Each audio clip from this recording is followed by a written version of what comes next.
Okay, all right. So, did you guys try what was taught yesterday? Try किया देखा? Did you people check the Jupyter notebook? Tried to run it? किस किसने किया? कुछ थोड़ा बहुत रिवीजन टाइप्स या कुछ कुछ कुछ? Okay. Who else? All right. Okay.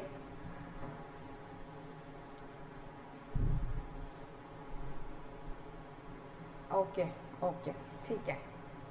So yesterday we implemented the count vectorizer from scratch, and today we will implement the spam classification problem, as we already know, and we will build on what we had studied, like implementing the TF-IDF and making the model and all of that. But before jumping into this classification problem and implementing it into Python, it will be good that we first build a strong base, like we first understand what is classification, why are we doing all this, what are the step-by-step process that we will be doing in Python. And when we do all of that, when we build that strong base, it will be like a matter of just half an hour or so to implement that entire code. So implementation of code will not be that difficult after we understand the entire thing nicely. So I have made this PPT to set up that particular base that I am talking about. So first of all, when we talk about a data science life cycle, right? So data science life cycle, what does it all involve? Like where does it start? What all things go into it? And then where do we end? What all consists of the data science life cycle? So the first thing that goes into it is setting a problem statement. That what problem are we trying to solve? So that is setting a problem statement. So our problem statement for this workshop is label chat messages as spam versus ham. So spam is something which is like spam, animally not wanted, not desired, and ham is something which is not spam. So spam versus ham. Now the first thing that we did is setting a problem statement. That was the first thing, so that we know what data is to be collected. So the second step boils down to data collection. That from where the data will be taken, what kind of data will be taken, how much data will be taken, and all of that. So here, because we'll be working on chat messages, right? So we have collected chat messages data. So that is the part of data collection, that collecting the data to be processed and then to be modeled. Then comes the next step, which is of data splitting. We will cover this in the next slide. Data splitting is whenever you collect some data, right? So suppose you have 100 rows of data to be worked on. Now you do not just blindly go ahead with these 100 rows. There is a process. And what is the process? That you first divide your data into 3 sets: train, validation, and test. Now what are these sets and why do we divide these into these 3 sets? We will discuss in the next slides. But this is the next step that we do. After some basic pre-processing, if that is there, we do the data splitting, which is breaking it into train, validation, and test. We will see in the coming slide how does that work. After that is we do a little more data pre-processing, like whatever it is. Maybe like if we have got some messages data, then there might be things like like maybe changing them to lowercase, or maybe like removing certain junk columns. Maybe there is a suppose timestamp column, and because we want to do suppose spam classification, so maybe timestamp is not important, maybe it is, maybe it is not. So if it is not, we'll remove such kind of columns. So all of that comes into data pre-processing. So because we are trying to prepare the data that can be fed into the model, and hence data pre-processing. Then the next part that comes into picture is feature engineering. So what is feature engineering? So feature engineering is that you have, whenever you have a data set, right? So I'll mark here. Whenever you have a data set in data science, it is generally represented in this format. you have features and you have a label. Okay, label is your target also, you can say. There are features and there are, or features ko you can also call, anyone knows? In data science, what else we call features? Attributes. Okay, attributes or predictors, right? दोनों कुछ भी कह सकते हैं. So in data science, this one part is features and the other part is label. So हमारा objective क्या होता है? That we have to predict this label. हमको ये target find out करना होता है using this whatever we are doing, data science algorithm implementation. We want to find the target variable. Now these features can be any in number. For example, इसको मान लेते हैं P1, P2, P3, P4, इस तरह से features होते हैं आपके पास. And here you have target or your label. ये. So these will be different features. For example, अगर हम if we talk about suppose spam classification, then originally whatever data we get, suppose this can be timestamp. This can be the person who has messaged, the sender. Okay, this can be receiver. This will be the message that he has sent, and maybe this is what is the target, that is spam or ham. Understood? Understood how the data looks like when it comes to us in the first place? Alright. So that is how the data looks like, predictors and target. Now we do some pre-processing, we do some train validation test, we will see how we do that. Then we do some data pre-processing. Data pre-processing example, removing removing this column because we thought this won't be important in our analysis ahead, so we remove this column. Then feature engineering, so that we learned yesterday, right? Implementing count vectorizer, TF-IDF or any other sort of, in our particular problem we are working on implementing TF-IDF as our feature engineering. Otherwise there can be other things as well. For example, creating new features from existing features, right? Suppose there is this sender and then there is this receiver. Suppose these columns were in the format of sender first name and sender second name, or the names were like Mahima, Gupta, and you made two columns and you wrote here Mahima and you wrote here Gupta. So from the existing columns you made two new columns, Mahima and Gupta, first name and second name.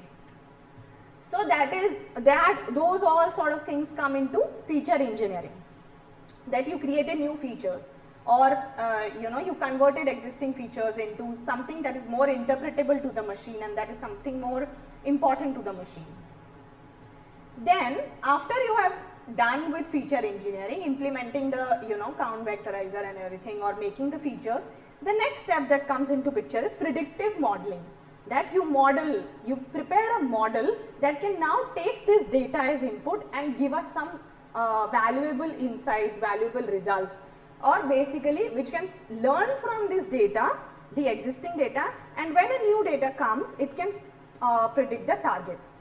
For example, we gave it 100 rows which all had this information that if the message is spam or if the message is not spam, and when tomorrow I deploy my model, which is the last stage as you see in the 8th point, model deployment, putting the model to use.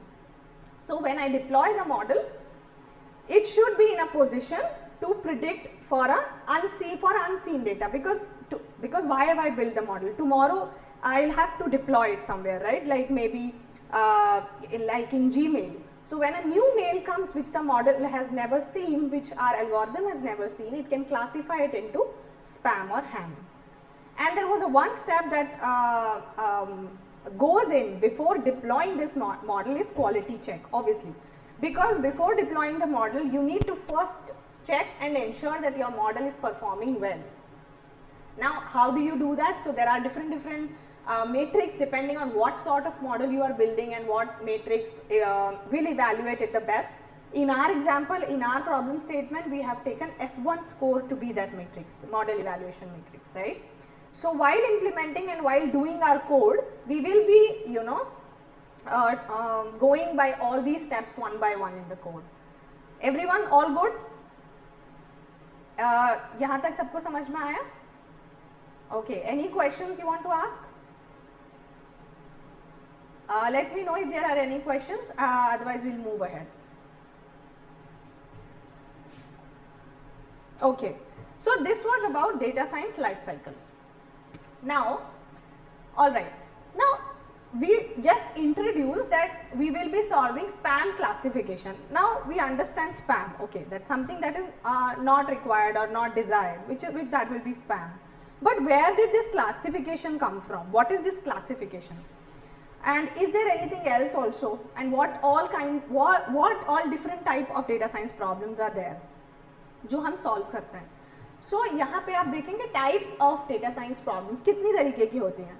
Machine learning algorithms होती हैं generally. There are other as well, like यहाँ पे if you are the major distinction is supervised learning algorithms, unsupervised learning algorithms. You know of any other category you might have heard of?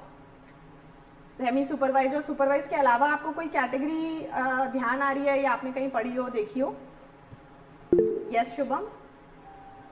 Semi supervised reinforcement learning. Which one? Reinforcement learning. Reinforcement learning, yes. And Shubham Sudhar is also saying something. Semi supervised. Yes, correct. So इस तरीके के भी distinctions होते हैं. So there is supervised, there is unsupervised and there is semi supervised reinforcement. But majorly जो हमारे पास रहता है वो है सुपरवाइज्ड और अनसुपरवाइज्ड. बाकी जो है वो आप अपने आप समझ जाएंगे जब आपको ये दोनों बातें समझ में आ जाएंगी. So now just a second. Yeah so now what is a supervised learning algorithm? So as I told you there was a data set that we had. Acha, okay, I'll explain this to you in the next slide, not here, because in the next slide we have some images that will help us understand better. So there is supervised and then there is unsupervised. As you can understand from the name itself, supervised has a supervisor. There, you know, when the model is getting trained, someone is supervising it. Ki, are you doing it right? Are you not doing it right? So there is a supervisor involved. And unsupervised, that the model is doing on its own. Correct. जैसे एक बच्चा जो है वो school में पढ़ा तो उसको टीचर ने पढ़ाया, बताया सही जा रहे हो गलत जा रहे हो, पेरेंट्स ने बताया. एक बच्चा था जिसने सेल्फ लर्निंग किया, वो स्कूल गया ही नहीं, वो खुद से ही पढ़ा, खुद से ही उसने चीज़ें सीखी, कुछ सही सीखा कुछ गलत. वो क्या हो गया? Unsupervise learning. So it's a very like raw example. Now supervised learning algorithms are further divided into regression and classification. Regression problem and classification problem. As the word suggests, regression problem क्या होता है? Anyone? What do you understand by regression? They predict continuous value like housing price, and classification divide things into different groups like different colors of candy. So they divide the red candy. Sorry, ये clustering है. The categories like someone true or false, 0 or 1, divide by the answer. Correct. Everything was correct. Shabash. So as you, what was your name? Kirti, right? So as Kirti mentioned, regression is where your target variable is a continuous variable. You have a continuous variable in your target. For example, housing price predictions. यानी कि आपके पास आपको एक घर के attributes दिए हुए हैं कि 3 BHK है, this is the plot size, this is the area, this is the neighbourhood, this is the parking area, and now you have to predict that how much will this house cost for. So this is a continuous variable. The cost will not be like 1 lakh, 3 lakh and 5 lakh कि ये तीन ही हो सकती है. No, right? It can vary from, you know, maybe like 10,000 to 1 crore per square feet or something. So it can be anything. तो regression में continuous होता है आपका टारगेट वेरिएबल. क्लासिफिकेशन में कैटेगरिकल होता है, जैसे ट्रू फॉल्स हो गया, या जैसे कलर ऑफ कैंडीज बोला कीर्ति ने, यानी कि red, blue, green. So these are distinct categorical values, there is no continuous value. अब क्लासिफिकेशन जो ग्रीन में मार्क्ड है, इसी को हम पढ़ रहे हैं स्पैम क्लासिफिकेशन में जो हम करेंगे. So that is binary classification, multi class and multi label. इस तरह से 3 तरीके के क्लासिफिकेशन होते हैं. बाइनरी मतलब 2 ही कैटेगरी है, true and false, spam, ham, या राइट, रेड, ब्लू. तो that is binary classification. Multi class classification, multiple categories हो सकती हैं, जैसे true, false, may be, blue, green, yellow, that is multi class. Then there is multi-label. Multi-label में there is not just one target value, there are multiple target values. Maybe that you are predicting the color as well and the size as well. No, not the size. Size will be like, okay, like if the categories are like small, large, then size also. It should not be continuous values because otherwise it will become a regression problem. तो यहाँ तक समझ में आया कि दो तरीके की प्रॉब्लम्स होती हैं, सुपरवाइज्ड, अनसुपरवाइज्ड. सुपरवाइज्ड में होता है regression and classification, and this division is based on the target variable. And unsupervised में होता है clustering problem. I will not discuss in detail much into dimensionality reduction. I have just put it there for your broader understanding. Unsupervised में clustering होता है. I will show from the next slide, so it will become even more clear. See, this is supervised versus unsupervised. जब मैंने कहा कि supervisor होता है, right? There is a supervisor ना. Who is the supervisor? आपके पास ये एक data है जो अंदर जाएगा. This is your labeled data. यानी कि जब आपके मॉडल को आप डेटा इनपुट में दे रहे हैं, that please learn from this data, then that data comprises of not just the features. Like suppose ये एक इमेज क्लासिफिकेशन मॉडल है कि एक इमेज इनपुट की जाएगी और वो आपको आउटपुट देगा कि ये टोमेटो है या फिर ये बेल पेपर है या कैरेट है या जो भी है. तो इस मॉडल को प्रिडिक्शन के लिए सिर्फ ये डेटा ही नहीं दिया जा रहा है, साथ में आंसर्स भी बताए जा रहे हैं कि ऐसे ये वाली जो चीज़ है ये टमेटो है, ये वाली चीज़ कैरेट है, ये वाली चीज़ बेल पेपर है. तो इस तरीके से मॉडल को सुपरवाइज किया जा रहा है कि ये जो तुम्हें इमेज दी गई है, this is the label it corresponds to, and hence it is called supervise learning. फिर जब ये मॉडल ट्रेन हो जाता है तो टेस्ट डेटा दिया जाता है, and obviously the test data is without the labels. You got that point? Test data में लेबल्स नहीं होंगे, right? Test data will not have labels. Labels train data में होंगे, टेस्ट डेटा में लेबल्स नहीं होंगे. Only the features will be there. ये जो हमने पहले बनाया था यहाँ पे, वो अब मॉडल में जाएंगे और मॉडल ने जो भी कुछ सीखा अब वो बताएगा कि अच्छा तुमने जो दिया है वो कैरेट है, वो बेल पेपर है, वो टमेटो है. That is what is a supervised learning, that you have labels along in your training data set. When it comes to unsupervised, इसी प्रॉब्लम को अगर हम अनसुपरवाइज्ड में देखेंगे, ये इनपुट रॉ डेटा है, एक रैंडमली उसको कुछ डेटा दे दिया मशीन को, बट उसको ये नहीं बताया कि क्या चीज़ क्या है.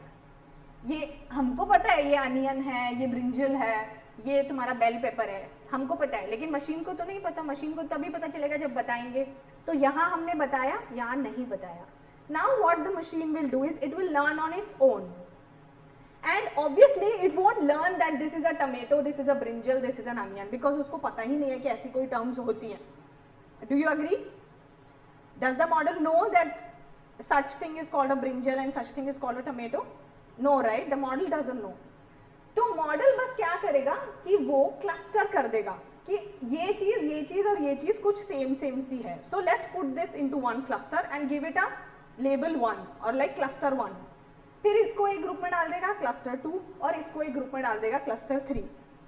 तो वहां पे आप देखेंगे the model will give an output and the output is basically clusters. और क्लस्टर्स वो किसके बेसिस पे बनाएगा? फीचर सिमिलैरिटी के बेसिस पे, क्योंकि उसको इनपुट में फीचर्स गए तो वो देखेगा ठीक है भाई ब्राउन चीज़ है, ये कुछ पर्पल है, ये ग्रीन है, और साइज देखेगा, शेप देखेगा, एंड सो ऑन. क्लियर है? सुपरवाइज्ड वर्सेस अनसुपरवाइज्ड क्लस्टरिंग कैसे काम करता है? ओके.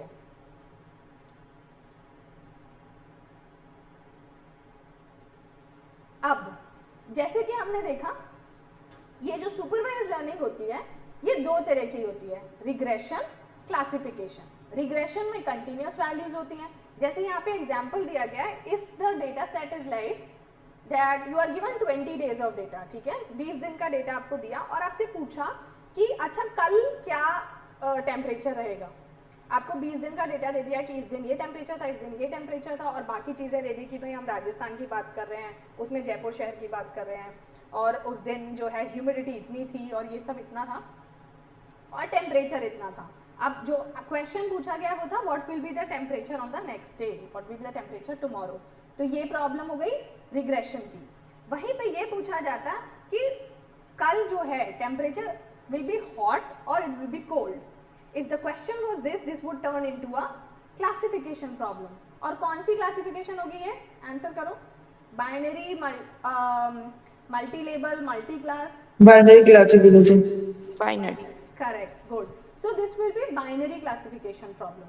अब यहाँ हमने समझ लिया, ठीक है. अब ये जो एक डायग्राम बना हुआ है क्लासिफिकेशन और रिग्रेशन का ऊपर, यहाँ पे आप देखेंगे देयर इज एक कुछ लाइन बनी हुई है जो आपको हेल्प कर रही है ये समझने के लिए कि कौन सी क्लास क्या है, ठीक है. तो अब जैसे कि क्लासिफिकेशन में अगर हम देखें, यहाँ पे अगर हम देखें तो क्लासिफिकेशन के अंदर हम देखते हैं 2 क्लासेस में डिवाइड होता है. तो ये कुछ लाइन है जिसने डेटा को सेपरेट कर दिया इनटू 2 क्लासेस, है ना. यहाँ पे जो इसने डेटा को सेपरेट कर दिया इनटू 2 क्लासेस, एक येलो क्लास है, एक रेड क्लास है.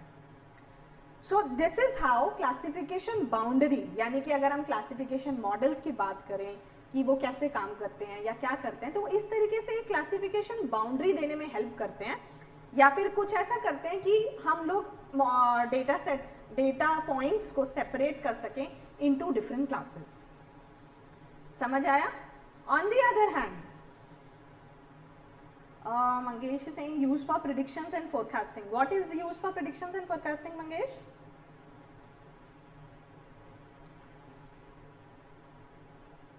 What like ये किसके लिए लिखा है आपने?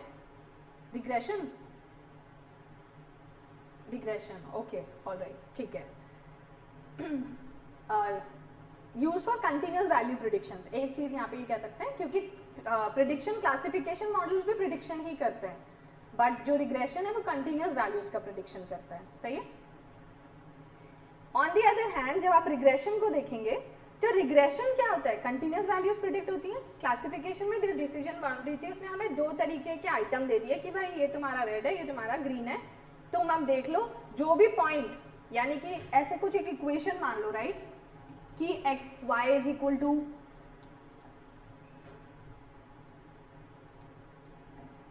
ये एक इक्वेशन थी जैसे y equal to x1 plus x2 plus x3, suppose, just an example. और ये लाइन सपोज ये इक्वेशन है. अब तुम्हारे पास जो डेटा होता है वो ऐसा ही होता है ना, फीचर 1, फीचर 2, फीचर 3. इसको फीचर्स को ऐसे रिप्रेजेंट करते हैं x1, x2, x3, and target को कहते हैं y. ये पता था सबको? फीचर्स होते हैं x1, x2, x3 से रिप्रेजेंट कर देते हैं और टारगेट को y से रिप्रेजेंट कर देते हैं. तो ये इक्वेशन जब आप देखोगे y is equal to x1 plus x2 plus x3, तो वो बोलते हैं, मान लो कि ये लाइन ये है, this line is this equation. तो अपनी वैल्यूज को जब तुम अगर मान लो डेटा पॉइंट 1 की बात कर रहे हो, तो इसकी जो भी x1, x2, x3 वैल्यूज है उसको यहाँ पुट कर दो. जो भी y आएगा उसके अकॉर्डिंग क्लासीफाई हो जाएगा, उसके अकॉर्डिंग जो है तुम्हारी क्लास मिल जाएगी.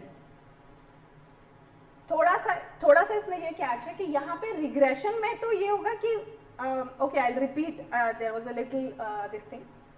रिग्रेशन के अंदर ये this line, I will say, मान लो ये रिग्रेशन की लाइन है, ठीक है, अभी इसको छोड़ देते हैं. ये रिग्रेशन की लाइन है, y is equal to x1 plus x2 plus x3, क्योंकि ये तुम्हारे फीचर हो गए. अब ये हमारा एक्स वाई एक्सेस होता है, ये x हो गया, ये y हो गया. सही है, ये एक्स वाई एक्सेस हो गया. अब ये जो लाइन है यहाँ पे कुछ x1, x2, x3 से y आ रहा है. ये मतलब बहुत सारे एक्सेस होंगे क्योंकि मल्टीपल है. नाउ दिस थिंग, ये y वैल्यू एक्सट्रापोलेट हो जाएगी. अब जो भी x1, x2, x3 आएगा, मान लो ये कर्व ऐसे बन रहा है, तो अगर हम इस कर्व को ऊपर करें तो वी विल एक्सट्रापोलेट दिस कि अच्छा ये कर्व कुछ ऐसा जा रहा होगा, राइट. अब अगर x1, x2, x3 दिया हुआ है तो उसके लिए y जहां भी लाया करेगा वो तुम्हारा वैल्यू हो गया for according to the regression line. उसमें x1, x2, x3 की वैल्यू पुट करी रिग्रेशन लाइन की इक्वेशन में, जो कि ये है, और उससे y आ गया. तो this is how your regression model works. और क्लासिफिकेशन में कुछ ऐसे मान लो कि I will explain in the logistic regression part, उसमें समझ में आएगा, यहाँ पे नहीं समझ में आएगा क्योंकि रिग्रेशन क्लासिफिकेशन में तुम कंफ्यूज हो जाओगे. But regression is how this one works, कि एक इक्वेशन थी, नई x1, x2, x3 के लिए उस लाइन ने एक नई value they the. That is how regression equation works. और हाँ, एक इंपॉर्टेंट चीज कि हमने जनरली स्ट्रेट लाइंस देखा है, ऐसा नहीं होता है. Only linear models give you linear lines. जैसे लीनियर रिग्रेशन है तो ये लाइन स्ट्रेट लाइन हो जाएगी, लीनियर क्लासिफिकेशन है तो लाइन स्ट्रेट लाइन हो जाएगी. But otherwise these are just curves. वो लीनियर भी हो सकते हैं, नॉन लीनियर भी हो सकते हैं, डिपेंडिंग अपॉन आपकी क्या एल्गोरिदम आप यूज कर रहे हो, क्या क्लासिफिकेशन एल्गोरिदम लगा रहे हैं. यहां तक कोई डाउट? एनीवन?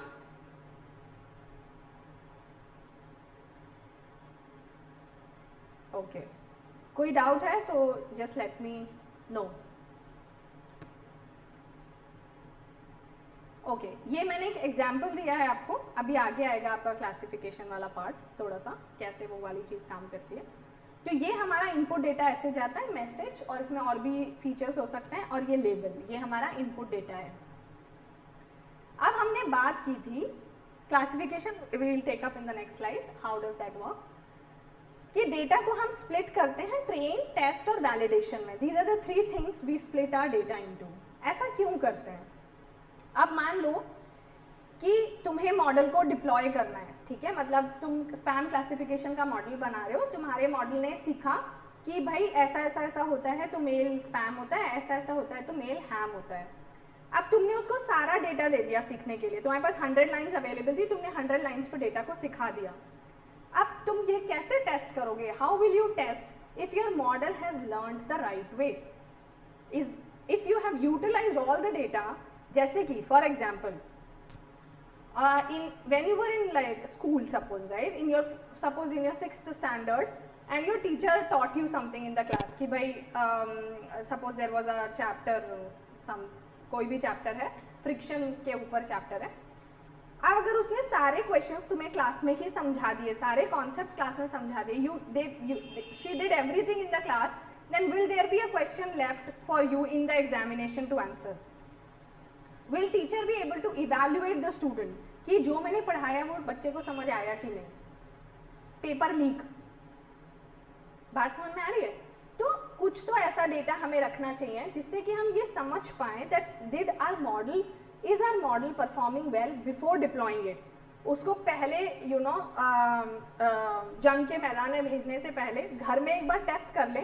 जैसे बच्चे का एग्जाम होता है तो पेरेंट्स घर में क्वेश्चन पूछते हैं ना कि अच्छा बता इसका आंसर क्या है, इसका आंसर क्या है, तो दे टेस्ट कि हाँ ठीक है, इसको कॉन्सेप्ट समझ में आ गया. तो वही कॉन्सेप्ट है ट्रेन, वैलिडेशन और टेस्ट का. यानी कि ट्रेन वो है कि आपने किताबें पढ़ी, ठीक है, फिर उसके बाद आपके पेरेंट्स ने या जो है आपके भाई ने, बहन ने आपसे कुछ सवाल पूछे, फिर आपने गलत जवाब दिया तो उन्होंने बोला नहीं नहीं ऐसे नहीं, इसका आंसर ये है, ठीक करो, तुम अपना कॉन्सेप्ट ठीक करो. और अगर तुमने सही जवाब दिया तो उसने बोला very good, this is correct, you are going in the right direction. तो वो क्या हो गया? तुम्हारा वैलिडेशन हो गया, दैट योर पेरेंट्स और योर दिस थिंग आपको वैलिडेट कर लिए कुछ क्वेश्चंस पे कि ये तुमने सही बताया, ये गलत बताया. फिर आप जो है आपने अपना एक घर पे एक टेस्ट क्रिएट कर लिया कि मैं अपने कुछ क्वेश्चंस लिख देता हूँ और फिर अपने कमरे में बैठ के इनको आंसर करूँगा and then I will see मेरे कितने नंबर है. ठीक है, that is your test data. Simple. So यहाँ पे वही हुआ है, train model on training set. 3 हिस्सों में डिवाइड किया डेटा को. ट्रेनिंग सेट, उससे मॉडल को सिखा दिया कि कैसे कैसे होता है, वो पूरा डेटा दिया मैसेज का और कि वो स्पैम है या हैम है. फिर उसके बाद वैलिडेशन डेटा से उसको टेस्ट, मतलब वैलिडेशन डेटा से वैलिडेट किया. लाइक कि mothers, so mothers used to create paper for us, right? हाँ, So वही, that is what I'm in telling. घर पे question early- paper. early years, Yeah. in UKG, LKG. So so validation is basically before exam we used to give an exam at home, exam and then test is something which is actual exam. नहीं, this is नहीं, ये this is our actual exam at home. अभी इसके बाद तो अगला model will be deployed right in the, इसको लगाना. Okay, so just a second, I put this.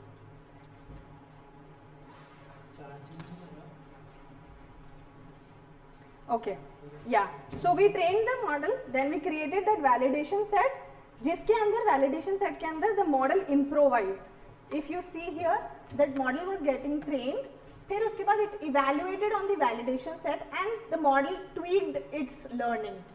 जो भी validation set से उसने सीखा कि मैंने सही दिया या नहीं दिया, उसने चेक किया आंसर को और फिर उसने यहाँ पे अपने आप को वो लर्निंग फीड करी और मॉडल को अपडेट किया. So that is where your train model on, that is how your validation set helps you. अब उसके बाद pick model that does best on validation set, जिस भी मॉडल ने वैलिडेशन टेस्ट पे अच्छा परफॉर्म किया, यानी कि सीख लिया उसने सारी एक्यूरेसी जिसकी सबसे अच्छी आई, फिर उसको हम टेस्ट सेट पे ट्राई करते हैं, मतलब टेस्ट सेट पे लगाते हैं. That's your test set. So that is how you divide your, that is how you divide your model and train it to get the best possible accuracy by seeing the labels. Yeah, you want to add something? Test is generally not matlab like given to you. It is given after whenever, so train and validation both are given to you. So ऐसा हो सकता है कि validation अलग से नहीं दिया गया, बट आप ट्रेन में से ही वैलिडेशन निकाल लोगे, एंड टेस्ट आपको अलग से दिया जाएगा. जैसे कैगल में आपने देखा होगा एक test.csv होता है, एक train.csv होता है. तो ट्रेन को आप डिवाइड कर लेते हो ट्रेन टेस्ट में और ट्रेन वैलिडेशन में, ताकि आप मॉडल अच्छे से ट्रेन कर पाओ, और फिर उसके बाद आप उसको टेस्ट पे लगा देते हो, राइट? अच्छा, यहाँ तक किसी को कोई डाउट है?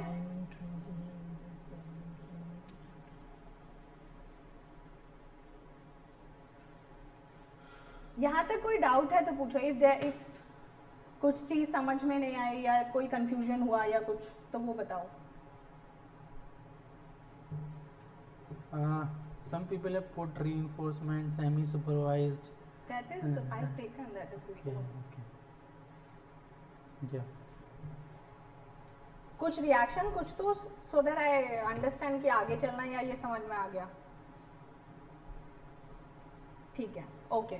तो ट्रेन वैलिडेशन में हमने थोड़ा जनरली जो स्प्लिट होता है वो कुछ भी लाइक कैसे भी किया जा सकता है, 80-10-10, 70-15-15 या जो भी है, 80-20. अगर आप डेटा को ट्रेन वैलिडेशन में तोड़ रहे हो तो आप 80-20 तोड़ सकते हो. If you already have test data in like separately available, तो आपको ट्रेन में से तोड़ने की ज़रूरत नहीं है. सो उस तरह से आप स्प्लिट करते हैं 80-10-10 या जो भी है, थोड़ा सा आप बचा लेते हैं data for testing purpose and validation purpose. अब इसके अंदर एक चीज़ का ध्यान रखा जाता है जो कोड में भी दिखाया जाएगा, कि एक चीज़ होती है स्ट्रैटिफाइड स्प्लिट, यानी कि जब आप डेटा को तोड़ रहे हैं, जैसे आपने ट्रेन वैलिडेशन टेस्ट में डेटा को तोड़ा, राइट? अब तोड़ते टाइम ये ध्यान रखना पड़ेगा that all the data are true representative of the data that you are talking about. जैसे कि अब मान लो हमने स्पैम क्लासिफिकेशन का डेटा सेट लिया, we had 100 messages available, and out of those 100, 20 were spam and 80 were ham. अब जब हमने डेटा को तोड़ा ट्रेन और वैलिडेशन में, तो हमने 80-20 में तोड़ा. अब मान लो कि ट्रेन में सारे 80 ham वाले डाल दिए और वैलिडेशन में 20 spam वाले डाल दिए, समझे? यानी कि इस तरीके का कुछ डेटा आपने तोड़ दिया, that in you had 100 rows जिसके अंदर 80 spam थे और 20 ham थे. ओके, देयर वर 80 स्पैम 20 हैम. आपको तोड़ना था, आपको बताया गया था 80-20 में तोड़ना है, तो आपने एक ट्रेन डेटा सेट बनाया और एक वैलिडेशन डेटा सेट बनाया. ट्रेन डेटा सेट में आपने ये 80 स्पैम वाला पूरा डाल दिया और वैलिडेशन के अंदर 20 ham. Now this is a blunder. क्यों ब्लंडर है? क्योंकि मॉडल को तो आप सिखा रहे हो 80 स्पैम मैसेजेस के बारे में, कि ये देखो ऐसा दिखता है स्पैम मैसेज, ऐसे फीचर्स होते हैं, ऐसी इसकी चीज़ें होती हैं और ये स्पैम होते हैं. और फिर मॉडल को टेस्ट किस पे कर रहे हो? हैम डेटा सेट पे. यहाँ पे ये उल्टा लिख दिया मैंने, क्योंकि जनरली स्पैम कम होंगे, हैम ज़्यादा होंगे, क्योंकि एक्चुअल मेल्स ज़्यादा होते हैं. इससे कोई फ़र्क नहीं पड़ेगा, but just so that you don't get confuse. Spam data generally कम होगा, राइट? 10 में से 1 मेल स्पैम आएगा. या सो वेयर वाज आई? हाँ, तो ये कुछ ऐसा है कि टीचर ने आपको पढ़ाया तो फ्रिक्शन था और एग्जाम में रोटेशन का क्वेश्चन दे दिया. तो अब कैसे पता चले कि भाई फ्रिक्शन पढ़ाया था, बच्चे को फ्रिक्शन समझ में आया कि नहीं? तो इसके लिए there should be equal representation of all the entire data set in the 2 boxes, train and validation. अब ये रिप्रेजेंटेशन किसके बेसिस पे किया जाता है? लेबल्स के बेसिस पे. लेबल यानी कि जो हमारा टारगेट वेरिएबल है उसके बेसिस पे किया जाता है. जैसे कि यहाँ पे ये आपका डेटा सेट था, ये ब्लैक वाले मान लीजिए आपके पास स्पैम थे और ग्रीन वाले हैम मैसेंजर्स थे. अब आप क्या करेंगे इनका एक वो बना लेंगे, स्ट्रैटा बना लेंगे कि ग्रीन वाला और ये ब्लैक वाला, यानी कि स्पैम अलग कर दिया, हैम अलग कर दिया. And now you should take equal representation of from both the classes. यानी कि जब आपने स्प्लिट डेटा सेट बनाया तो उसके अंदर देखो 1 2 3 4 क्या रेशियो है स्पैम और हैम का, जल्दी बताओ.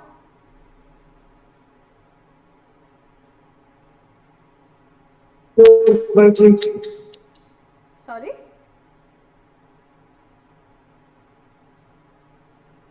इसके अंदर देखो there are 3 colours.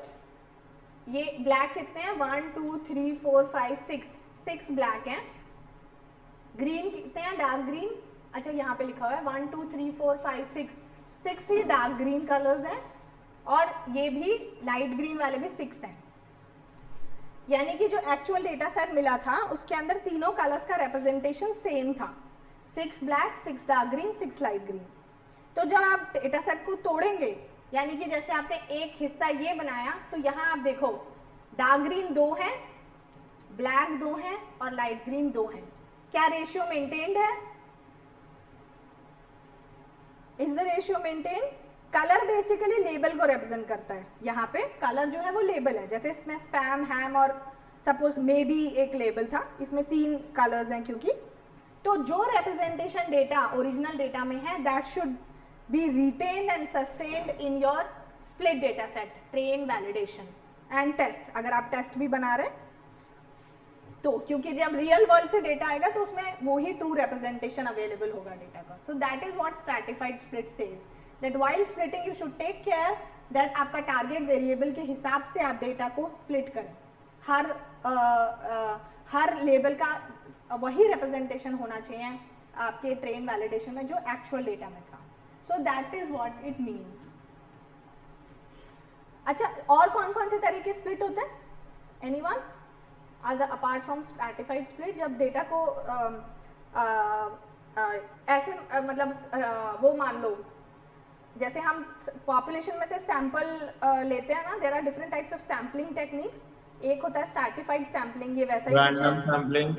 Very good. और up sample down sample sampling.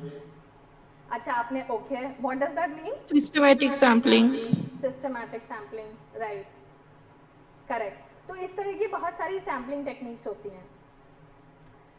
के fold, okay, Arpan is saying के फोल्ड. तो हाँ, के फोल्ड इज बेसिकली वही एक वैलिडेशन का तरीका है. वी वोंट डिस्कस, बट उसके अंदर मतलब ठीक है, we will not discuss that. In that there are multiple sets of train validation that are form. अभी तो हम एक ही बना रहे हैं कि भाई ये ट्रेन हो गया, ये वैलिडेशन हो गया. के फोल्ड क्रॉस वैलिडेशन में हम अलग अलग डेटा सेट को अलग अलग तरह से तोड़ते हैं. मतलब अलग अलग डेटा सेट को नहीं, उसी डेटा सेट को अलग अलग तरह से तोड़ते हैं. एक बार इस पोर्शन को वैलिडेशन क्या देते हैं, एक बार इस पोर्शन को, एक बार इस पोर्शन को. दैट इज व्हाट के फोल्ड क्रॉस वैलिडेशन. ठीक है, तो यहां तक हमने देखा कि ट्रेन टेस्ट वैलिडेशन में हमने अपना डेटा स्प्लिट किया. देन जस्ट अ सेकेंड, या अब आ जाते हैं नेक्स्ट बात पे. ऐसा कोई है जो फर्स्ट सेशन में नहीं था अभी इस समय, फर्स्ट डे का सेशन हुआ था? अच्छा, एक ही जना है, बाकी सब थे. ठीक है, तो इसलिए मैं ज़्यादा नहीं लूँगी, आई क्विकली कवर दिस. अब हम आ जाते हैं फीचर इंजीनियरिंग पे. कुछ स्लाइड पहले हमने एक चीज़ देखी थी कि this is how your data looks like when it goes into the like first goes into your algorithm, into your model. जो भी आपने मॉडल बनाया, आपका इनपुट डेटा कुछ ऐसा दिखता है जो CSV फाइल है कि मैसेज है और उसका क्या लेबल है. अब लेकिन ये डेटा तो मशीन को समझ में नहीं आता है, इसका कुछ करना पड़ेगा. We'll have to do something with the data so that machine understands. तो ये डेटा का रिप्रेजेंटेशन हम कुछ ऐसे बदल देते हैं इन 0-1 फॉर्मेट. काउंट वेक्टराइजर तो कल हमने इंप्लीमेंट किया ही था. It was just the presence of the word, जहां प्रेजेंट था वहां 1 लिख दिया. But there is a limitation to count vectorizer and that limitation you will quickly understand when you see this table. यहाँ पे अगर वर्ड प्रेजेंट है तो बस 1 आ गया.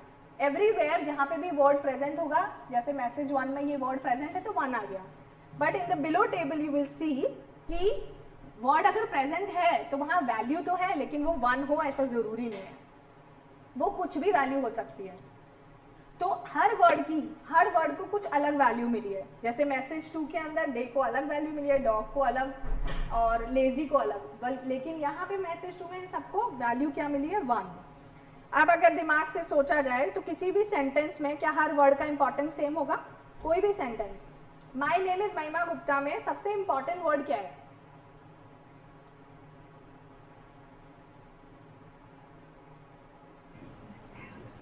नेम महिमा Gupta.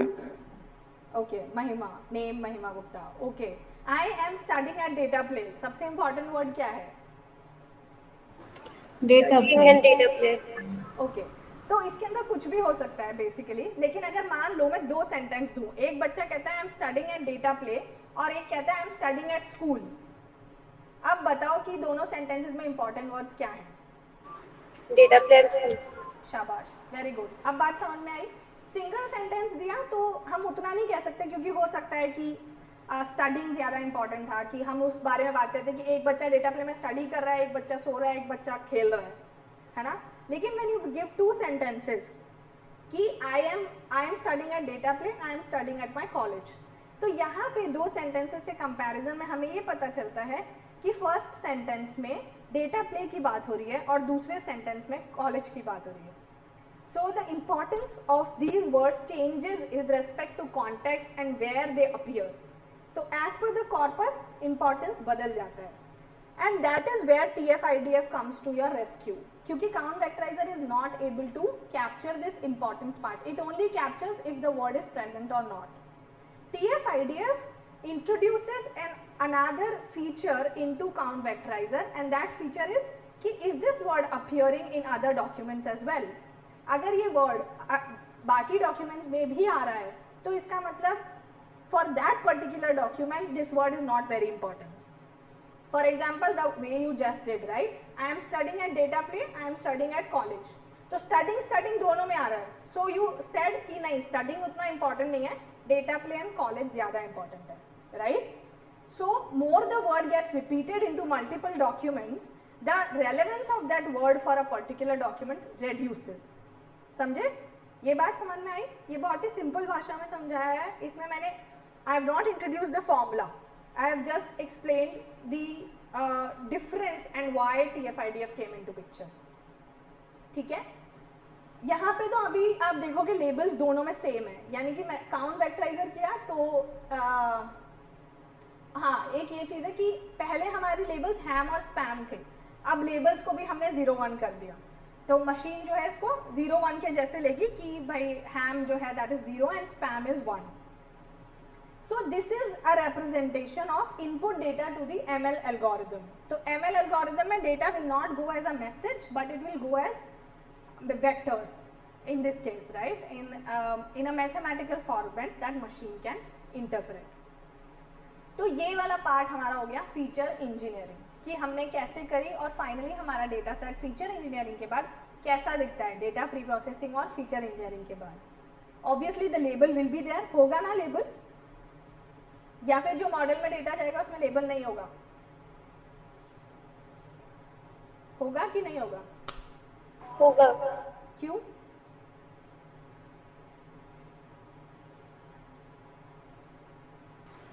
Because classification problem and classification just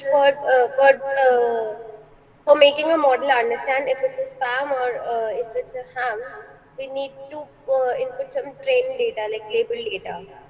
It's a supervised learning. Supervise learning, क्योंकि supervise learning कर रहे हैं और हमें पहले मॉडल को समझाना जरूरी है कि क्या चीज़ क्या है, तभी तो वो सीखेगा और प्रेडिक्ट करेगा। तो that is where your feature engineering, that is how your feature engineering happens.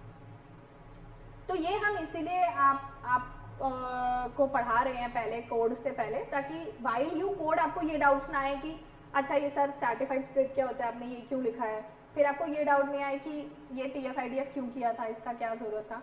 So that is why first of all we are going through why we are doing a certain thing a certain way, और उसके बाद the implementation part will become easy. यहाँ पे ये वाली चीज़ again, ये मैंने आपको एग्जाम्पल से समझाई दिया, यहाँ पे काउंट वेक्टराइजर लगा हुआ है, सिर्फ not exactly count vectorizer, term frequency लगा हुआ है कि मतलब जो वर्ड जितनी ज़्यादा बार आता है उतना बड़ा दिखाई दे रहा है। जैसे कि गुड है, डेटा प्ले है। अगर इसमें TF-IDF लगा दें तो बताओ कौन से, ये गूगल रिव्यूज़ का डेटा है, डेटा प्ले के गूगल रिव्यूज़ को रिप्रेजेंट किया है। इसमें अगर TF-IDF लगाया होता और फिर गूगल रिव्यूज़ को ऐसे रिप्रेजेंट किया जाता तो क्या लगता है कौन से वर्ड्स नहीं दिखाई देते?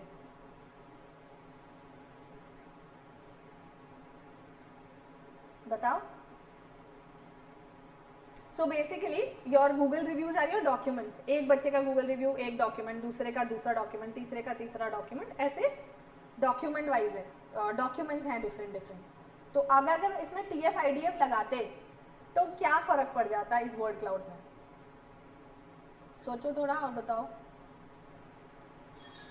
It would mainly highlight those words which are occurring more frequently. Which will highlight TF-IDF? Yeah. वो तो ये कर रहा है ना, Okay. जो जितनी ज्यादा बार आ रहा है उसको यहाँ लिखा है, राइट? जैसे डेटा प्ले काफी बार आ रहा होगा, गुड काफी बार आ रहा होगा, एक्सपीरियंस काफी बार आ रहा होगा, लर्निंग काफी बार आ रहा होगा। तो भाई क्या लगता है ऐसे कौन से वर्ड्स? आई थिंक कल भी हमने ये डिस्कस किया था, कल या परसों। I think data play or data, these words will not appear. Okay, why? Um, I think we should classify this into ham because it will not truly analyze which we are trying to. I mean, अच्छा, and okay, just a clarification, sorry to cut you Shraddha, just a clarification, this is not spam ham वाला, this is just we are trying to understand what people are talking about when it comes to data play. So this is separate from spam ham. I've just kept it here to understand count vectorizer versus TF-IDF. So these words will appear in each and every feedback. So this will not analyze truly the what we are trying to explore. Correct, very good. And we have got something in the chat. So Nathan is saying stop words will be removed and bigrams will be there. Okay. Okay, so stop words I think इसमें भी नहीं है, stop words are not here, but yes, as you are saying bigrams will be there. So हाँ, if we input bigrams मतलब there is, so we have this option कि भाई आपको एक एक word करके देखना है या दो दो word करके देखना है। जैसे श्रद्धा had done the assignment before and you had done this, right? कि bigrams and trigrams वाला भी आपने बनाया था, that what if I take words in pairs, then what is coming more and what is coming less. So yes, and then Actually, I used the frequency of the words, number of repetitions. I just increase the number of repetitions, so the number of words become less. So it would be easier to analyze what is the nature of the feedback. Correct. And that was easy to interpret as well. Yes, correct. And then you are saying those with higher importance will appear bigger, right? So what Nathan is saying is right कि अगर हम TF-IDF लगा देते हैं तो हर document में जिसकी importance ज़्यादा है, जैसे हो सकता है कोई बच्चा है जो लर्निंग एक्सपीरियंस को अच्छा बता रहा है और कोई बच्चा है जो कोलैबोरेटिव लर्निंग को अच्छा बता रहा है, तो इन दोनों के बातों में डेटा प्ले कॉमन होगा कि we add data play we get collaborative learning, add data play we get great learning experience. तो डेटा प्ले हट जाएगा because it is coming twice in the document और बाकी दोनों वर्ड्स दिखाई देंगे। Then Mangesh is saying according to the importance of words, that's right, removes less important words like each, top, Krishna, correct. So and why will it remove less important words like each, top? क्योंकि इस तरीके के words multiple documents में आ रहे हो सकते हैं, right? जैसे बहुत सारे बच्चे डेटा प्ले लिख रहे होंगे, डेटा साइंस लिख रहे होंगे, डेटा एनालिटिक्स लिख रहे होंगे, टीचिंग लिख रहे होंगे, ये तो लिख ही रहे होंगे, एक्सपीरियंस लिख रहे होंगे, तो ये वाले वर्ड्स हट जाएंगे and that is the benefit of TF-IDF। समझ गए? ठीक है, I will not take the formula part because हमने वो फर्स्ट डे डिस्कस किया था, ये मैंने सिर्फ इसलिए किया just in case someone had missed the first session, तो उसे एक बार समझ में आ जाए कि TF-IDF क्या होता है और क्यों होता है। हाँ सो यहाँ पे हम देखेंगे अब जब हमने सारा डेटा तैयार कर लिया है, फीचर वगैरह बना लिया है, everything is being done, the next steps that comes into picture is predictive modelling, कि मतलब एक मॉडल को चुनना, that what model should be now used to predict if it's a spam और a ham.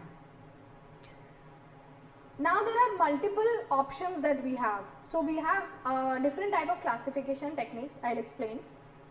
So which are logistic regression, decision tree, SVM, that is support vector machines, naive Bayes, and there are many more as well. But I've just kept here like 4 commonly used one. Can you name some other classification techniques? Anyone? कोई और classification technique? Forest XGBoost. Okay. Then Bayesian Decision and tree. Which one? Shubham, what did you say? Decision tree. हाँ, decision tree is here. Decision tree is written. इसके अलावा random forest, right और K nearest. networks, क्या बोला अर्नब शुभम दोबारा बोलो एक एक करके neural networks, न्यूरल नेटवर्क्स अच्छा ओके गुड राइट K हाँ nearest.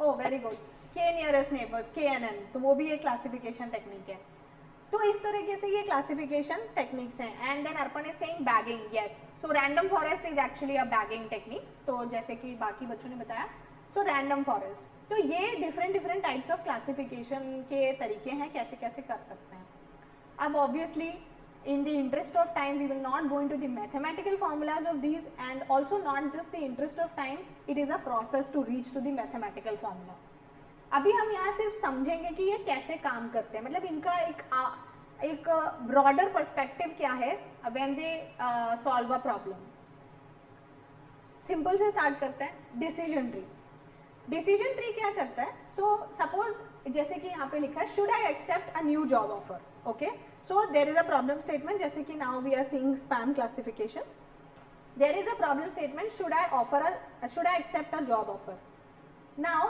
There will be again features किस तरीके के फीचर्स हो सकते हैं इस डेटा सेट के लिए if the target variable is should I accept a job offer yes और नो होगा टारगेट कि या तो करना है मुझे या तो नहीं फीचर्स किस तरीके के हो सकते हैं anyone raise your hand and I'll call you out and then you answer Shreya If the job has like some insurance policy or not.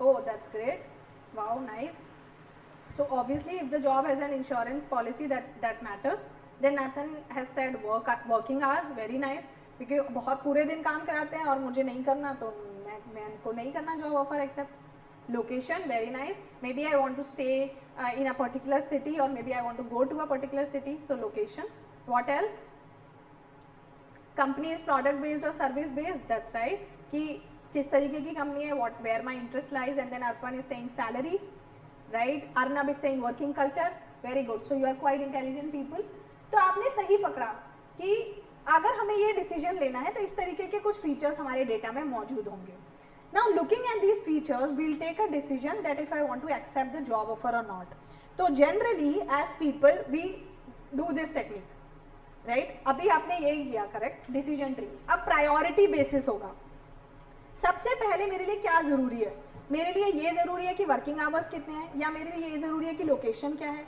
जो मेरे लिए सबसे इम्पॉर्टेंट प्रायोरिटी है मतलब सबसे पहली प्रायोरिटी है that will be kept here right अगर सैलरी कम से कम $50,000 नहीं है so then I am not going to accept the offer ये जिस भी बंदे का है उसकी ये पहली प्रायोरिटी रही होगी that he will first decide on the basis of salary if the salary is not there he will decline the offer the next he will do is he will see if he has to commute more than 1 hour if yes he will decline if no then he will see for the next set of questions if the commute hour is less than 1 hour he say does it offers free coffee क्योंकि काम करते करते तो कुछ चाहिए तो अगर free coffee मिलती है तो वो एक्सेप्ट कर लेगा नहीं तो नहीं करेगा so priority wise the features divide the data set and give them labels ये समझ में आया how a decision tree works it is exactly like how our mind works when we take a decision that is why it's called a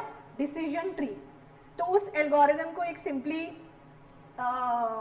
यहाँ पे दिखाया गया है that is also how a machine works कि पहले वो कुछ features को प्रायोरिटी देती है कि ये सबसे इम्पॉर्टेंट फीचर होगा घर की प्राइस डिसाइड करने में ठीक है यहाँ तक समझ में आया? डिसीजन ट्री समझ में आ गया? I don't think it's a very heavy algorithm, it's quite easy. कैसे काम करती है? Mathematical formula, those are like later things when we develop into these and into machine learning algorithm specifically. फिर एक आती है naive based algorithm. Naive based algorithm is वो एक कंडीशनल प्रोबेबिलिटी पे काम करती है. Many of you must already know conditional probability, जिनको हमने पहले पढ़ाया था, and the rest of you might be knowing, might not be knowing. Conditional probability is simple probability of A given B. यानी कि given a condition, if a condition has happened, what is the probability that the other thing will happen? Conditional probability. So naive Bayes works on this Bayes theorem. And जैसे कि we had done in the gender prediction problem statement, given a letter, given a name of a person ends with A, what is the probability that he or she, like what is the possibility that the name will be a female? अगर नाम ए से and होता है, क्या probability है कि वो female होगी? There be higher probability, right? ज़्यादा प्रोबेबिलिटी होगी. तो वो डेटा सेट में देख के प्रोबेबिलिटी निकाल के इस तरह से क्लासिफिकेशन करता है. डेटा सेट पे ये फॉर्मूला लगाता है और इस तरह से 3 क्लासेस दे देता है, मतलब जितनी भी क्लासेस है इसमें 3 है तो वो क्लासेस दे देता है, मेल होगा या फीमेल होगा या क्या होगा. That is how a naive based algorithm works. It is called a naive Bayes algorithm because it has some assumptions that it takes, जिसकी वजह से इसे naive कहते हैं. naive उसे कहते हैं जो कुछ नया हो, ना समझ कह लो, या ना समझ नहीं, naive, you understand right? Bhola.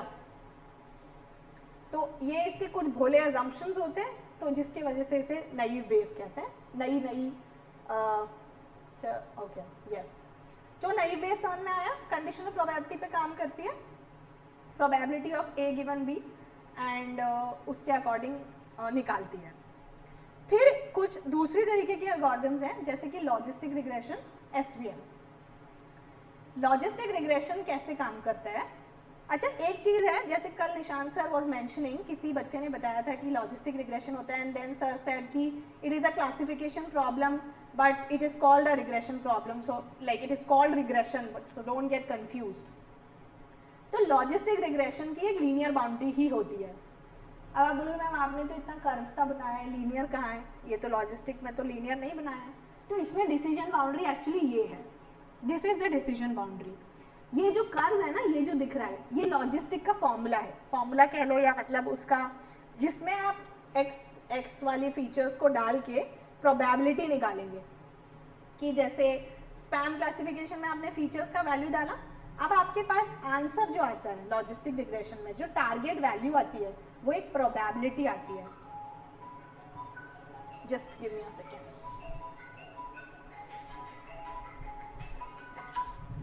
Yes, so target value क्या आती है? एक प्रोबेबिलिटी वैल्यू आती है कि क्या प्रोबेबिलिटी होगी कि ये स्पैम होगा या हैम होगा. अच्छा, अब प्रोबेबिलिटी की रेंज क्या होती है? प्रोबेबिलिटी कितने से कितने तक होती है? 0 to 1. 0 to 1 होती है. डेसिमल भी हो सकती है या सिर्फ 0 या 1 ही होती है? डेसिमल हो सकती है. डेसिमल हो सकती है. तो प्रोबेबिलिटी कंटिन्यूस वैल्यू है, राइट? 0 से 1 के बीच में एक कंटिन्यूस वैल्यू है प्रोबेबिलिटी, और उस प्रोबेबिलिटी को लॉजिस्टिक रिग्रेशन प्रिडिक्ट करता है कि क्या प्रोबेबिलिटी है कि अगर ये मैसेज आया तो ये स्पैम होगा या हैम होगा. तो अगर उसने आंसर दिया प्रोबेबिलिटी की 0.8 प्रोबेबिलिटी है, तो हम क्या करते हैं, एक थ्रेशोल्ड डिफाइन कर देते हैं. जैसे यहाँ पे 0.5 का थ्रेशोल्ड डिसाइडेड है. अगर तो प्रोबेबिलिटी 0.5 के ऊपर आई तो हम बोल देंगे स्पैम है, अगर 0.5 के कम आई तो हम बोल देंगे हैम है. तो लॉजिस्टिक रिग्रेशन का जो आउटपुट होता है वो प्रोबेबिलिटी होता है, कंटिन्यूस वैल्यूज आउटपुट होती हैं, लेकिन जो रिजल्ट होता है वो क्लासिफिकेशन में हेल्प करता है, because we put a threshold and we say if the probability is higher than the threshold तो आंसर ये है, and lower than the threshold तो आंसर ये है. समझे? और इसकी एक अच्छी बात ये होती है कि 0 से 1 के बीच में देता है. अब आप बोलोगे लीनियर रिग्रेशन में भी थ्रेशोल्ड पुट कर देते हैं, लीनियर रिग्रेशन भी तो कंटिन्यूस वैल्यूज देता है, but linear regression continuous values 0 से 1 के बीच में नहीं देता है. वो कंटिन्यूस वैल्यूज देता है जो भी डेटा में हो सकता है. जैसे हाउसिंग प्राइस है तो वो 10,000 से 1 करोड़ तक आंसर दे सकता है, राइट? तो अब उसमें किधर थ्रेशोल्ड लगाओगे? तो प्रोबेबिलिटी में it's easier, it's a normalised score, तो आप आराम से लगा सकते हो that if probability is greater than 0.5 answer ये होगा, नहीं तो ये होगा. So that is how a logistic regression model works. It's a probability based model. It's a linear model क्योंकि ये एक linear line देता है आपको, और ये it is just this is a basically a sigmoid curve. ज़्यादा डरने की जरूरत नहीं है अगर कुछ टर्म्स नहीं पता है. sigmoid curve बेसिकली आपको वो probability निकालने में मदद कर रहा है, that's it, कि वो स्पैम होगा या हैम होगा. लॉजिस्टिक रिग्रेशन समझ में आ गया?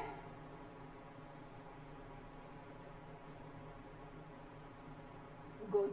तो ये जो अंडरस्टैंडिंग आपकी बिल्ड हो रही है ना, ये बहुत अच्छी बिल्ड हो रही है क्योंकि आप स्टार्टिंग में ही उस चीज़ को सही तरह से पढ़ रहे हो. Because when I was studying I had this confusion till a long period of time कि ये क्या चक्कर है लॉजिस्टिक रिग्रेशन का. कभी मतलब लीनियर लाइन है, नाम रिग्रेशन है, कर्ता क्लासिफिकेशन है, कर्व जैसा दिखाता है, तो ये चक्कर क्या है. सो आई थिंक ये 2-3 लाइन से it has got very you know clear to you, it must be very clear कि क्यों तो रिग्रेशन कहते हैं और कैसे ये क्लासिफिकेशन करता है और क्यों लीनियर होने के बाद भी ये क्या चीज़ है, और बाउंड्री लीनियर बाउंड्री कौन सी होती है, ये which is on the threshold. ठीक है, तो ये आपका हो गया लॉजिस्टिक रिग्रेशन कैसे काम करता है. तो अभी तक हमने ये 3 पढ़ लिए. अब एक नया अपना मॉडल आ जाता है जिसे कहते हैं एसवीएम. एसवीएम लॉजिस्टिक रिग्रेशन से एक चीज़ में, वैसे तो काफ़ी चीज़ों में अलग होता है, बट एक जो सबसे पहला difference I would say is कि लॉजिस्टिक का क्या था output. What was logistic giving as output?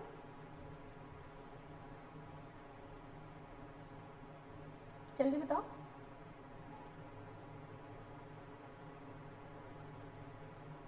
जल्दी बताओ, लॉजिस्टिक का आउटपुट क्या था?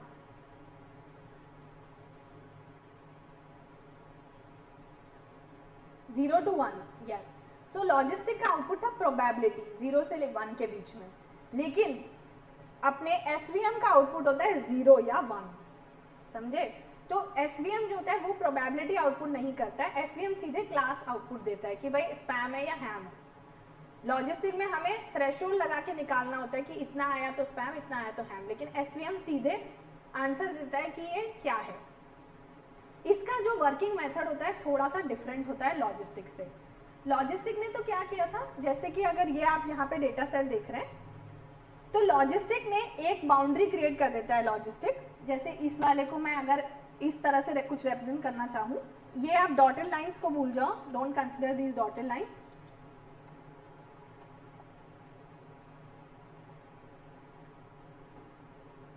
ये ऐसा कुछ बनेगा. अगर यहाँ पे बनाऊं तो लॉजिस्टिक रिग्रेशन कुछ ऐसा कह सकते हैं. ये स्क्वायर, ये कुछ एक तरीके की क्लास हो गई और ये कुछ दूसरे तरीके की क्लास हो गई.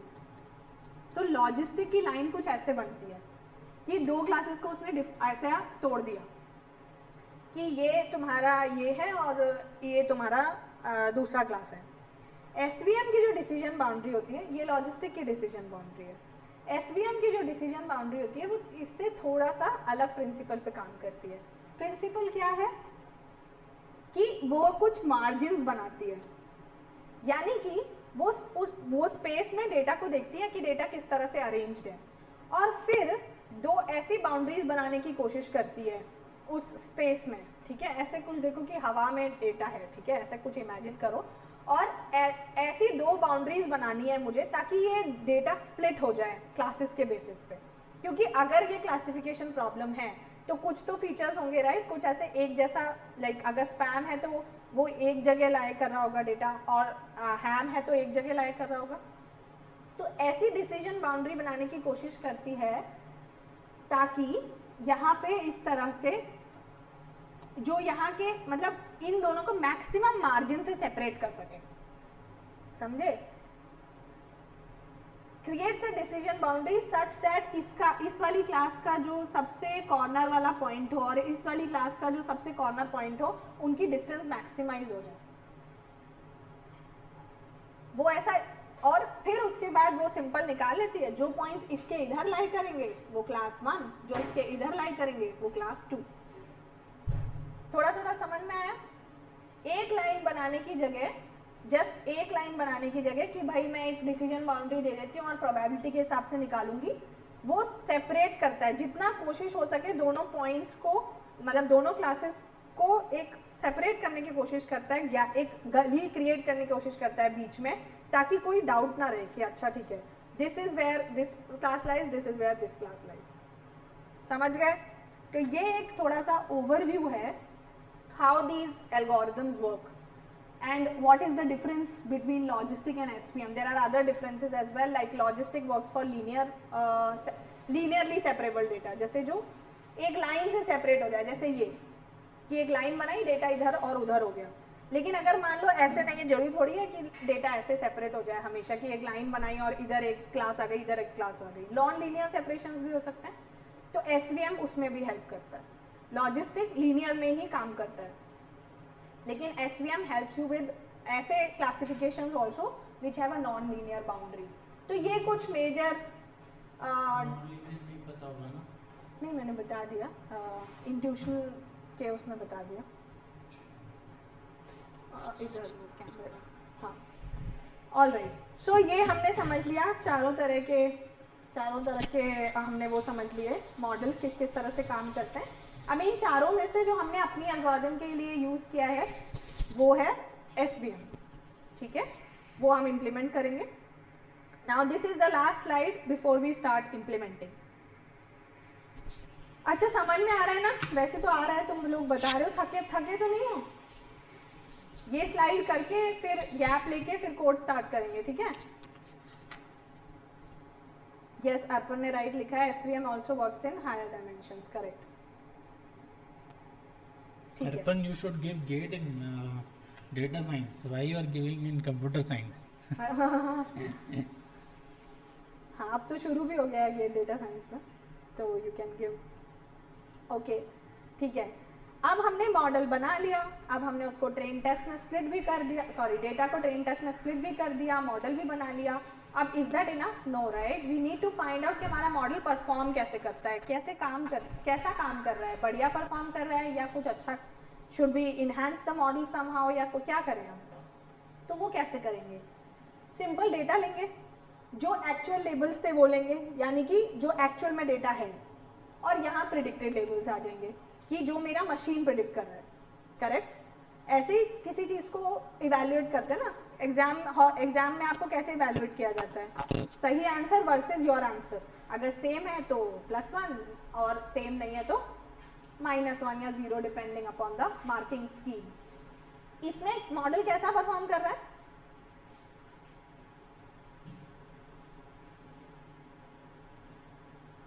How is the model performing? कैसा मॉडल बनाया? बढ़िया बनाया है?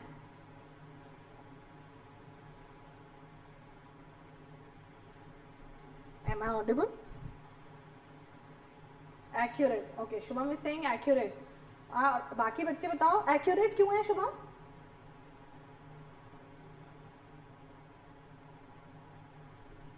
I think, ma'am, it's perform overfitting. Like like predicting levels, all levels are correct. So not every models are predict accurate value. Some misclassify. Like what our model predict all values are correct. So I think it's overfitting. Okay okay, ठीक है। तो मतलब एकदम अच्छा करना भी अच्छा नहीं है, एकदम सारे सही जवाब भी नहीं देने चाहिए, नहीं तो लोग शक करते हैं कि कुछ गड़बड़ है, कुछ ओवरफिटिंग हो रही है, कुछ चीटिंग करी है, ठीक है?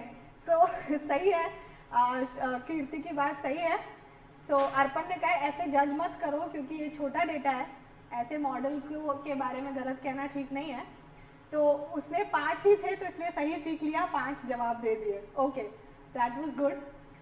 सो दैट्स राइट, जो अर्पण ने कहा वो भी सही है, जो कीर्ति ने कहा वो भी सही है, दोनों लोग सही हैं। कोई भी मॉडल, कोई भी बच्चा, बहुत सारे बच्चे होते हैं 100 आउट ऑफ 100 ले आते हैं, बट ज़्यादातर तो नहीं ला पाते। तो यहाँ पे अगर देखा जाए तो हमारा मॉडल 100% एक्यूरेट है, राइट? कैसे निकाला, कैसे निकालेंगे एक्यूरेसी? एक ये सबसे बेसिक तरीका हो सकता है, राइट, मॉडल को एवेल्युएट करने का, एक्यूरेसी कैलकुलेट करना। कैसे करेंगे एक्यूरेसी कैलकुलेट?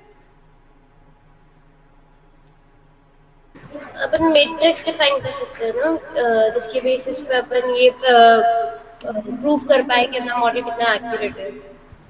हाँ, मैट्रिक्स क्या होगी, क्या क्या फॉर्मूला होगा? मैट्रिक्स लाइक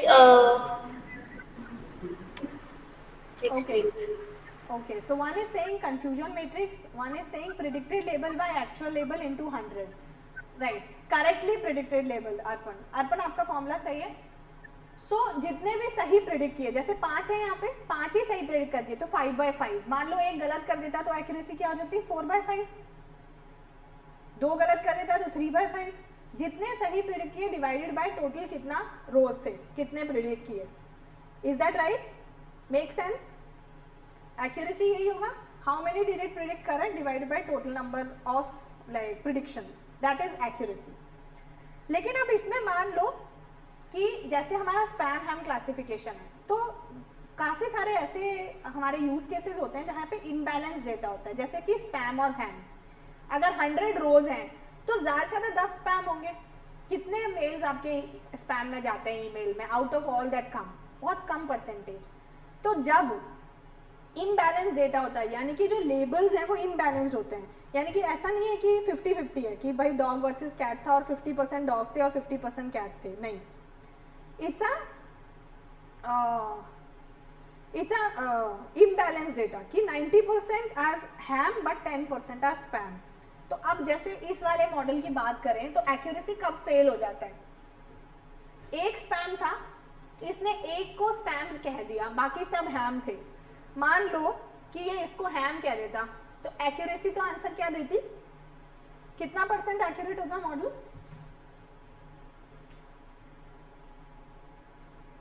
जल्दी बताओ.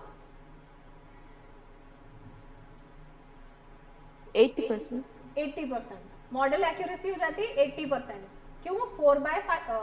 Hello hello hello 4/5. So accuracy of the model would be 80%. But अगर ऐसे देखा जाए तो मॉडल ने बहुत बुरा परफॉर्म किया है. मतलब ऐसे एकदम नहीं कह सकते बुरा परफॉर्म किया है, लेकिन अगर मान लो एक और स्पैम होता, सपोज एक और रो होती यहाँ पे जो कि स्पैम होती, ये कुछ मैसेज होता और मॉडल इसे भी हैम कह देता, तो भी मॉडल की एक्यूरेसी 60% आ जाती. नहीं, अब तो 6 हो गई ना रोज, तो 1 2 3 4 4/6 आती, 2/3 ये आती है एक्यूरेसी अगर एक और स्पैम होता तो. Is that right? 4/6 आती. लेकिन मॉडल जो है वो स्पैम के लिए बहुत ही बेकार काम कर रहा है. जब जब स्पैम होता है तो मॉडल हैम क्या दे रहा है, यानी कि अगर मॉडल कुछ ना भी सीखे और सारी चीज़ों को ऐसे ही बस हैम कह दे तो भी उसकी एक्यूरेसी अच्छी आएगी, क्योंकि 100 रोज थी, मान लो उसमें से 10 आपकी स्पैम थी, मॉडल ने कुछ नहीं सीखा, उसने सोचा कि यार मैं सबको हैम कह देता हूँ क्योंकि ज़्यादातर हैम है, तो उसकी मॉडल की एक्यूरेसी क्या है? कितनी आई मॉडल की accuracy? We need accuracy more than 90 for it to be a good model. नहीं, अभी कितनी आई? अगर उसने सबको हैम कह दिया और एक्चुअल में 10 स्पैम थे तो कितनी आई मॉडल की एक्यूरेसी? 90%. तो 90% मॉडल एक्यूरेसी कह रहे हैं हम कि भाई, जबकि उसने सारे जो एक्चुअल में स्पैम थे उनको क्लासिफाई किया ही नहीं, जो काम करना था वो किया ही नहीं कि भाई कौन सा मेल स्पैम होगा, बस सबको हैम कह दिया तो 90% आ गई. तो accuracy is a bad measure to calculate model performance when there is so much of imbalance in the data set. तो उसके लिए हम एक्चुअली दूसरी मैट्रिक्स यूज करते हैं, जैसे कि प्रिसीजन और रिकॉल.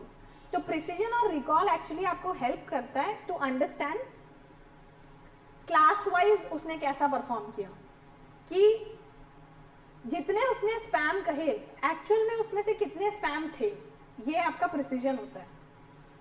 समझ में आया? अब यहाँ पे प्रिसीजन कितना होगा? इन 6 में उसने दोनों स्पैम को हैम कहा है, क्या होगा प्रिसीजन?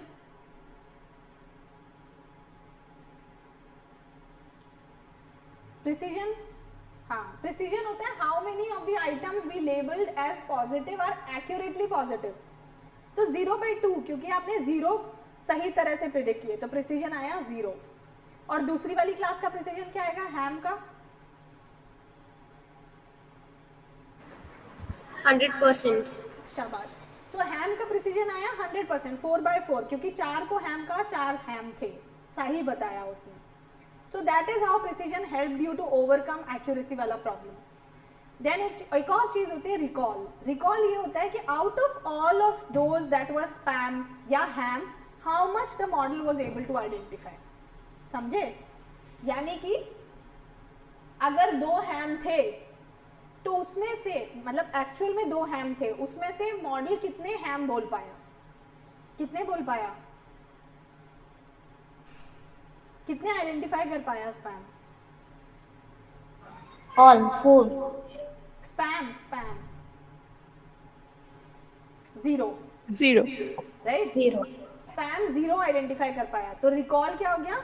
0. तो रिकॉल की डेफिनेशन होती है how many of the actual positives were successfully identified. तो इस केस में रिकॉल भी 0 है. पॉजिटिव क्लास का रिकॉल कितना है? 1, क्योंकि सारे आइडेंटिफाई कर लिए. मान लो इसको स्पैम आइडेंटिफाई करता, तो बताओ प्रिसीजन रिकॉल कितना आता?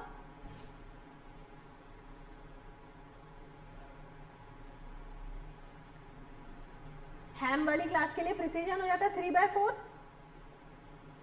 क्योंकि 3 करेक्ट बताए 4 में से हैम वाली क्लास के लिए. और रिकॉल कितना हो जाता?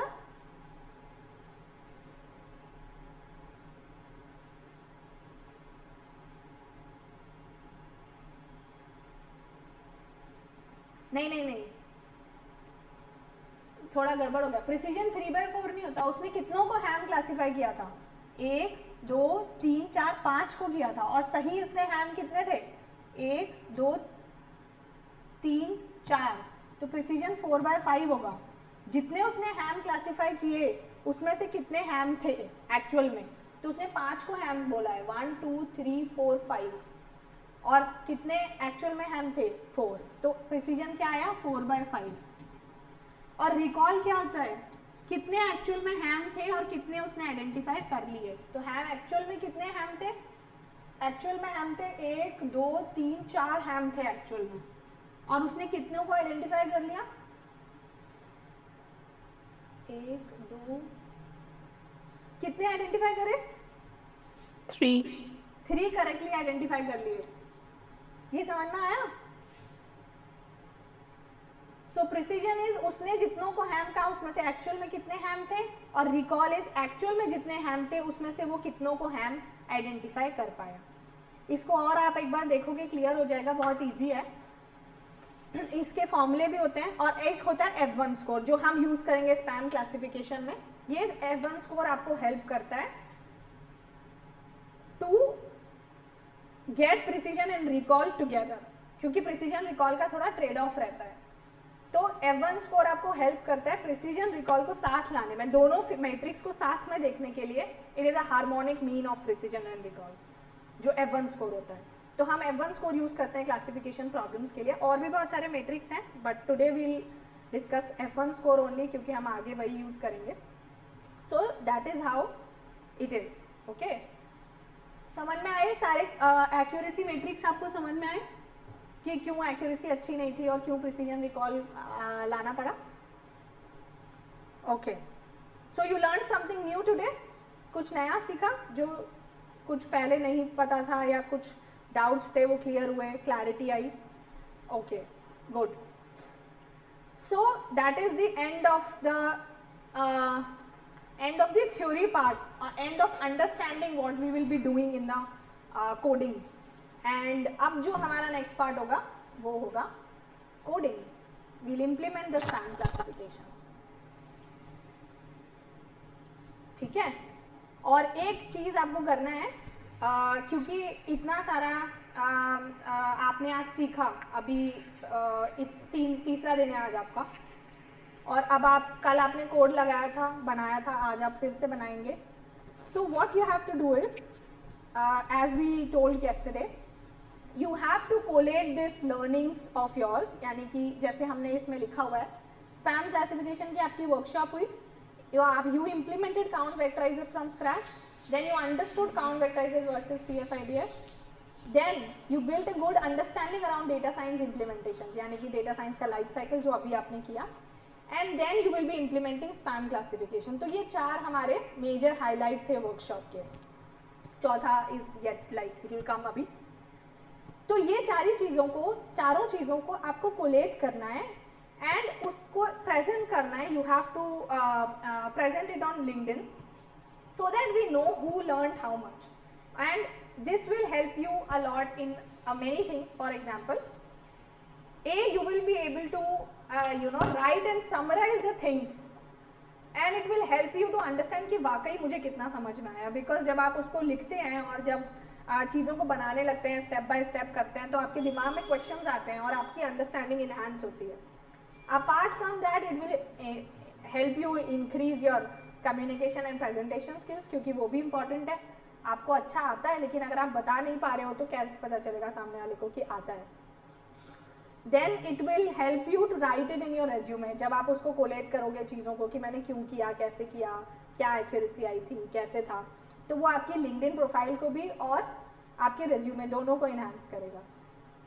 फिर जब आप ये कर लेंगे उसके बाद you will tag us to let us know कि you did this in the workshop, and then we'll select the top 2 and there will be some surprises awaiting for those top 2 people. अभी जितने भी लोग हैं out of these, आप लोग जो भी पोस्ट करेंगे we will select the top 2 posts and the surprise will obviously reveal later on. Yes, so that is what you are required to do after this workshop for you and us, so that we know कि आपको कितना सीखने मिला और आपको भी पता चले कि हाँ our days were useful and we learned something. ठीक है, we'll take a break and after the break we'll start implementing the code. तब तक आप लोग थोड़ा रेस्ट कर सकते हो और anything like you want.